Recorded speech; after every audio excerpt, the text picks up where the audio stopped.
Not long after the failed road construction, HOA Karen decided to escalate once again. This time, she called 911, furious that I had denied her access to my ranch. She clearly thought she could manipulate law enforcement and assert some imagined authority, but she didn't realize my wife is the head of police. The situation was about to turn dramatically in our favor. It started in the early morning when Karen appeared at the main gate, waving documents and shouting demands. "I have every right to enter," the HOA says. I calmly walked up to the gate. "Karen, you have no right to enter. This is private property, and your repeated attempts to intimidate or trespass have been documented." Her response was immediate. She dialed 911, screaming about illegal denial of access and property rights violations. Within minutes, a police unit arrived, lights flashing, prepared to respond to the call. But the moment they stepped onto the property, they were met with a surprising authority figure. My wife, the head of the police department, who had been monitoring the situation remotely and arrived on site within minutes. Karen's jaw dropped. You can't." My wife smiled calmly. "Karen, this is a private residence. Access is controlled by the property owner. Your repeated attempts to trespass have been documented. Any further interference will be treated as harassment and trespassing."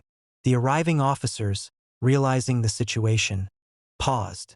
My wife explained the history of Karen's harassment: previous trespassing, attempts to manipulate law enforcement, false claims, and illegal activities on the ranch. Every detail was corroborated with surveillance footage, documentation, and witness statements. Karen attempted to argue, waving her papers. "But the HOA rules do not apply here," my wife interrupted. "Your HOA has no authority over private property, and repeated attempts to enter without permission are criminal." By mid-morning, Karen had been formally warned. My wife instructed the responding officers to monitor the property for any further interference and confirmed that legal action could be taken if Karen returned. Every movement, every claim, and every attempt to contact law enforcement had been meticulously documented, leaving Karen with no recourse. By noon, I walked the property with my wife, inspecting gates, cameras, and perimeter defenses. Every potential entry point was reinforced, ensuring that Karen could not attempt another incursion without immediate detection.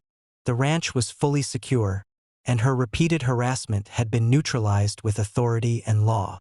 Neighbors, who had watched the confrontation unfold, whispered about Karen's audacity and the humiliation of being confronted by the head of police herself. Her previous manipulations and threats were rendered powerless in the face of preparation, legal authority, and clear documentation. By mid-afternoon, the situation had calmed. Karen retreated, her credibility in ruins, her threats ineffective, and her access permanently denied.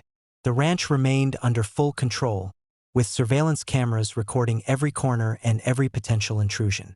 As the sun set over the property, casting long shadows across the fields, the lesson was clear.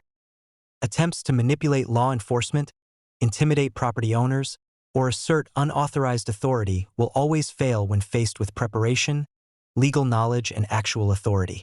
HOA Karen had once again learned, painfully and publicly, that on my land, audacity and entitlement meet consequences they are utterly unprepared for.